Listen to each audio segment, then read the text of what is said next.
con mucho cariño a toda la gente de Pacaraí y a la gente de todo el Paraguay que puede imaginarse a su ciudad, a su pueblito, de la misma manera. Un duende del tiempo me trajo un racimo del Paraguay, traviesos recuerdos, imágenes de mi linda ciudad, mi humilde pueblito,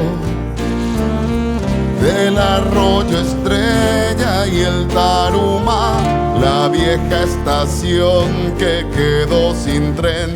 Cada vez que me siento en el andén, te recuerdo siempre en Pacaraí, desde aquellos juegos de mi taí.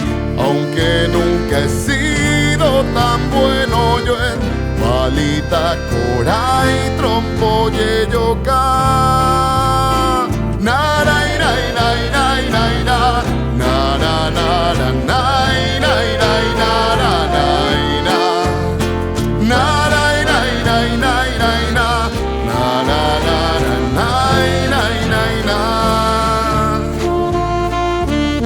Saludo con mucho sentimiento también a las comunidades de Juanjú, de Pedroso, a todo el mundo que reciba a la guaraña como un patrimonio de la humanidad.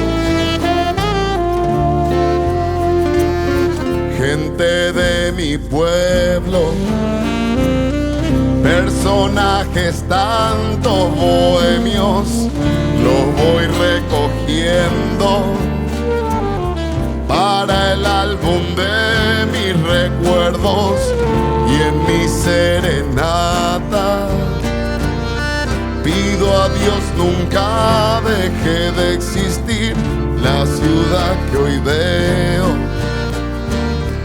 jugar Yapeyú y Jaquembo al porvenir, y mi amigo fuera lo llevo grabado en mis primaveras, cancha del barrio, mi iglesia, mi escuelita, está mi primer amor.